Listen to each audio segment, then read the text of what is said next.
Cinema ಎಲ್ಲ ಒಂದು ಕಡೆ ಆದರೆ ಇನ್ನೊಂದು ಕಡೆ ಸುದೀಪ್ ಸರ್ ನಾವು ನೋಡೋದು ಸಿಕ್ಕಾಪಟ್ಟೆ ಎಲ್ಲ ಕಡೆನೂ ಬ್ಯುಸಿ ಇರ್ತೀರ. ಬಿಗ್ ಬಾಸ್ ಆಗಿರ್ಬೋದು, ಕ್ರಿಕೆಟ್ ಆಗಿರ್ಬೋದು, ಪ್ರತಿಯೊಂದು. ಇನ್ನು ಬಿಗ್ ಬಾಸ್ ಇನ್ನೂ ನಡೀತಾ ಇದೆ ಈ ಸೀಸನು. ಅದ್ರ ಜೊತೆಗೆ ಮ್ಯಾಕ್ಸ್ ಪ್ರಮೋಷನ್ಸು, ಮ್ಯಾಕ್ಸ್ ಕೆಲಸಗಳು. How do usually balance work sir? ಈ ಥರ ಎಲ್ಲ ಕಡೆ ಕಮಿಟೆಡ್ ಇರ್ತೀರಾ ಪ್ರತಿಯೊಂದು? 2.5 ವರ್ಷಕ್ಕೆ ಒಂದ್ಸತಿ ಬ್ಯಾಲೆನ್ಸ್ ಮಾಡ್ತಾರಲ್ಲ. ಅದು ಸಿನಿಮಾ ಇದು ಬೇರೆ ಏನಿಲ್ಲ ಆ ಥರ. ಇವಾಗ ಬಂದಿದ್ದು, ಇವಾಗ ಮುಗಿಸ್ಕೊಂಡು ಹೋಗಿ ಎಪಿಸೋಡ್ಸ್ ನೋಡೋಕೆ ಕೂರ್ಬೇಕು ನಾನು. So it is there, it is not that you can't. ನಮ್ಮ ಲೈಫಿಗೆ ನಾವು ಮಾಡ್ತಾ ಇರೋ ಕೆಲಸಗಳಿಗೆ ನಾವು ಟೈಮ್ ಕೊಡೋದು ಇನ್ಯಾರು ಕೊಡ್ತಾರೆ? What always keeps you inspiring sir? ಅಂದರೆ ಏನೋ ಒಂದು ಕೆಲಸಕ್ಕೆ ಹೆಕ್ಟಿಕ್ ಇರ್ಬೋದು, ಆ್ಯಸ್ ಮನುಷ್ಯರಾಗಿ ಎಲ್ರಿಗೂ ಒಂದು ಸುಸ್ತಂತ ಆಗುತ್ತೆ, ಪ್ರತಿ ಸಲ ಟೈರಿಂಗ್ ಆಗುತ್ತೆ ಒಂದು ದಿನ. ಸೊ ನೆಕ್ಸ್ಟ್ ಡೇ ಎದ್ದಾಗ okay I should do this ಅಂತ ಅನ್ನೋದು ನಿಮಗೆ ಏನು ಇನ್ಸ್ಪಿರೇಷನ್? ಯಾಕಂದರೆ ನಿಮ್ಮ ಮಾತುಗಳನ್ನ ಯಂಗ್ಸ್ಟರ್ಸ್ ತುಂಬಾ ಇಷ್ಟಪಟ್ಟು ಕೇಳ್ತಾರೆ, ಅದಕ್ಕೋಸ್ಕರ ಈ ಪ್ರಶ್ನೆ. ಒಂದು ಬೆಳಿಗ್ಗೆ ಎದ್ದೇಳಿ ಕೆಲಸ ಇರಲ್ಲ, ಏನು ಮಾಡ್ತೀರಾ ಹೇಳಿ? ಕೆಲಸ ಇಲ್ಲ ಅನ್ನೋದೇ ಚಿಂತೆ ಆಗುತ್ತೆ. ನೆಕ್ಸ್ಟ್ ಡೇ ಬೆಳಿಗ್ಗೆ ಹೇಳ್ತೀರಾ ತುಂಬ ಪುರ್ಸೊತ್ತು, ಕೆಲಸ ಇಲ್ಲ, ಏನು ಮಾಡ್ತೀರಾ? ಆಗಲ್ಲ, ಜಾಸ್ತಿ ದಿನ ರೆಸ್ಟ್ ಮಾಡೋಕ್ಕೆ. ಯಾವಾಗ ನಿಮಗೆ ಕೆಲಸ ಇಲ್ಲದೆ ಇರೋ ದಿನಗಳು, ಅವಮಾನದ ದಿನಗಳು, ಇದೆಲ್ಲ ನೋಡಿದಾಗ ಪ್ರಕೃತಿ ನಿಮಗೊಂದು ಗಿಫ್ಟ್ ಅಂತ ಕೊಟ್ಟಾಗ ಎಷ್ಟಾಗುತ್ತೋ ಅಷ್ಟು ದುಡಿದು ಬಿಡಬೇಕು. ಕರೆಕ್ಟ್.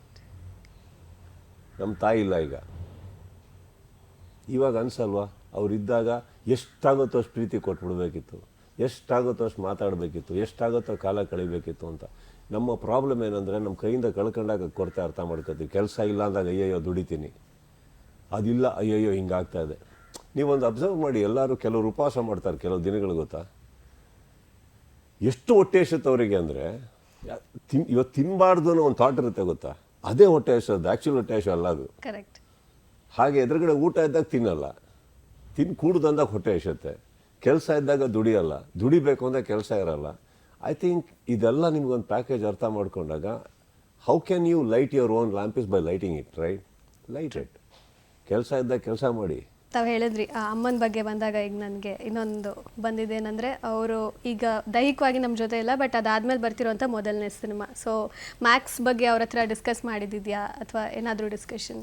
ತೋರಿಸಿದ್ದೀನಿ, ಚಿಕ್ಕ ಪುಟ್ಟ ಕ್ಲಿಪ್ಪಿಂಗ್ಸ್ ತೋರಿಸಿದ್ದೀನಿ, ಎಲ್ಲ ಮಾಡಿದ್ದೀನಿ. ಅದು ಯಾವಾಗಲೂ ಹಂಚ್ಕೋತದೆ ನಮ್ಮ ತಾಯಿ ಹತ್ರ, ಅದೆಲ್ಲ ಮಾಡಿದ್ದೀನಿ. ಸಿನಿಮಾನು ರೆಡಿ ಇತ್ತು, ಸ್ವಲ್ಪ ಎಲ್ಲರೂ ಟೀಮ್ ಕಷ್ಟಪಟ್ಟಿದೆ, ತೋರಿಸ್ಬೋದಿತ್ತು ಅವ್ರಿಗೆ. ಎಲ್ಲ ಸ್ಲೋ ಮೋಷನಲ್ಲಿದ್ದರು. ಮತ್ತೊಂದು ಕಡೆ ನನಗೆ ನೆನಪಾಗಿದ್ದು ಅಂದರೆ, ಶಿವಣ್ಣ ಸರ್, ಅಫ್ಕೋರ್ಸ್ ನೀವು ಯಾವಾಗಲೂ ಅಣ್ಣ ಥರ ನೋಡ್ತೀರಾ. ಅವರ ಹೆಲ್ತ್ ವಿಷಯವಾಗಿ ಈಗ ಬಹಳಷ್ಟು ಜನ ಅದ್ರ ಬಗ್ಗೆ ಬೇಜಾರಾಗಿದ್ದಾರೆ. ಸೊ ನಿಮಗೂ ಕೂಡ ಆ ವಿಷಯ ತಿಳಿದಿರುತ್ತೆ. ಸೊ ಅದ್ರ ಬಗ್ಗೆ ಏನಾದ್ರು ಹೇಳಕ್ಕೆ ಇಷ್ಟಪಡ್ತೀರಾ? I think he is a fighter, ಗೊತ್ತಾಯ್ತಲ್ಲ. He will come out glorious. He is a fighter. ಅವ್ರು ಇವತ್ತವರೆಗೂ ಕುಗ್ಗಿಲ್ಲ, ಕುಗ್ಗೋದು ಇಲ್ಲ. ಪಕ್ಕದಲ್ಲೊಂದು ದೊಡ್ಡ ಶಕ್ತಿ ಗೀತಕ್ಕ. ಇವರೆಲ್ಲರ್ಕಿನ್ನ ನಾನು ಅಗೇನ್ KP ಬಗ್ಗೆನೂ ಮಾತಾಡಬೇಕು, ಅವ್ರ ಬಗ್ಗೆನೂ ಹೇಳಬೇಕು ಅಂದರೆ, ಅವ್ರು ಇನ್ನೊಂದು ದೊಡ್ಡ ಶಕ್ತಿ. ಯಾವತ್ತೂ ಅಣ್ಣನ ಬಿಟ್ಕೊಟ್ಟಿಲ್ಲ. ಇಂಥವರೆಲ್ಲ ಜೊತೆಗಿರ್ಬೇಕಾದ್ರೆ it's a very positive thing. He will fight it. And ನಮಗೆ ನೋಡಿ ಅವ್ರ ಮುಖ ನೋಡ್ತಾರೆ, ಇನ್ನೂ ನಕ್ಕಿ ಡ್ಯಾನ್ಸ್ ಮಾಡಿ ಎಲ್ಲದು. So he will fight it man. So ದರ್ಸ್ nothing that, ನಾನೇನೋ ಅದ್ರ ಬಗ್ಗೆ ನನಗೆ ಡೌಟ್ ಇಲ್ಲ. So he is somebody who will fight. Okay.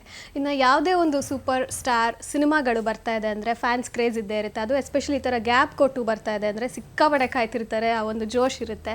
So ಈಗ ನಾವು ನೋಡಿದ್ವಿ, ಪುಷ್ಪ 2 ರಿಲೀಸ್ ಟೈಮಲ್ಲಿ ಕಾಲು ತುಳಿತದಿಂದ ಒಬ್ಬರು ತೀರ್ಕೊಂಡ್ರು. ಆ್ಯಂಡ್ ಅದು ಈಗ ಅಲ್ಲು ಅರ್ಜುನ್ ಅವ್ರಿಗೆ ಎಫೆಕ್ಟ್ ಆಗಿ ಅವರಿಗೆ ಅರೆಸ್ಟ್ ಆಗಿದ್ದಾರೆ. ಸೊ ಈ ಥರ ಫ್ಯಾನ್ಸ್ ಕ್ರೇಜ್ ನೋಡಿದಾಗ, ಅಥವಾ ಈ ಥರ ಒಂದು ಸಿಚುವೇಶನ್ಸ್ ನೋಡಿದಾಗ ಏನು ಹೇಳಕ್ಕೆ ಇಷ್ಟಪಡ್ತೀರಾ ಫ್ಯಾನ್ಸಿಗೆ ಸರ್? ಇದು ಯಾವುದು ಬೇಕಂತ ನಡೆದಿರಲ್ಲ. ಫ್ಯಾನ್ಸಿಗೆ ಏನು ಹೇಳೋಕ್ಕಾಗಲ್ಲ. ಫ್ಯಾನ್ಸಿಗೆ ಹೋಗಿ ತುಳಿಬೇಡಿ ಅಂತ ಹೇಳಲ್ಲ, ಅವ್ರೇನು ಬೇಕಂತ ತುಳಿದಿರಲ್ಲ. ಅವ್ರಿಗೆ ಹಂಗೆ ಬೀಳ್ಬೇಡಿ ಅಂತ ಹೇಳಲ್ಲ, ಅವ್ರು ಬೇಕಂತ ಮಾಡಿರಲ್ಲ. ಈಗ ನಮ್ಮ ಕಡೆನೂ ಒಂದು ಸತಿ ಯಾವುದೋ ಒಂದು ಕಟೌಟಿಗೇನೋ ಹಾರಕ್ಕೆ ಹೋಗಿ, ಯಾವುದೋ ನಂದೇ ಒಂದು ಸಿನಿಮಾದಲ್ಲಿ ಒಬ್ಬರು ಬಿದ್ದೋಗಿದ್ರು, ತೀರೋದ್ರು. ಇದು ಯಾರು ಮಾಡಿ ಅಂತಲೂ ಹೇಳಿರಲ್ಲ. ಏನದು ಅವರವರ ಪ್ರೀತಿಗಳು. ಎಷ್ಟೇ ಈಗ ನಮ್ಮನೆಯಿಂದ ಹೊರಡ್ಬೇಕಾದ್ರು ಎಲ್ಲರೂ ಹುಷಾರು, ಜೋಪಾನ ಅಂತಲೇ ಹೇಳ್ತಾ ಇರ್ತೀವಿ. These are all sometimes what happens. ಕೈ ಮೀರಿ ನಡೆಯುವಂಥ ಕೆಲವು ಸಂದರ್ಭಗಳು. ಇದರಲ್ಲಿ ಯಾರು ತಪ್ಪು ಇರಲ್ಲ, ನಡೆದಿರೋ ಸಿಚುವೇಶನ್ ರಾಂಗ್ ಅಷ್ಟೇ. So we should all be a little careful ಅಂತ ಹೇಳ್ತೀವಿ. ಫ್ಯಾನ್ಸ್ಗಳಲ್ಲಿ ಹುಷಾರಪ್ಪ ಅಂತ ಹೇಳಿರ್ತೀವಿ. ಬಟ್ ಏನಾಗುತ್ತೆ, ಕೆಲವು ಟೈಮ್ ಕೆಲವು ಸಿನಿಮಾಗಳಿಗೆ ಯಾವ ಥರ ಕ್ರೇಜ್ ಇರುತ್ತೆ ಅಂದರೆ, ಅದನ್ನ ನೋಡಿ ನಮಗೆ ಆಶ್ಚರ್ಯ ಆಗ್ತಾ ಇರುತ್ತೆ. ಏನಿದು ಸಡನ್ನಾಗಿ ಇಷ್ಟು ಬರ್ತಾ ಇದೆ ಈ ಸಿನಿಮಾಗೆ ಅಂತ. You get it. So you can't help it. ಈಗ ಫಾರ್ ಎಕ್ಸಾಂಪಲ್, ನಂದೊಂದು ಸಿನಿಮಾ ರನ್ನ ಅಂತ ರಿಲೀಸ್ ಆದಾಗ, ಅದ್ರ ಹಿಂದೆ ಒಂದು ಕಮರ್ಷಿಯಲ್ ಫಿಲ್ಮ್ ಒಂದಿರುತ್ತೆ. ರನ್ನ ಅನ್ನೋ ಒಂದು ಟೈಟ್ಲು ಆ್ಯಕ್ಚುಲಿ ಮಾಸಿ ಟೈಟ್ಲ್ ಅಲ್ಲ, ಅದು ಇಟ್ಸ್ ಅ ನಾರ್ಮಲ್ ಟೈಟಲ್.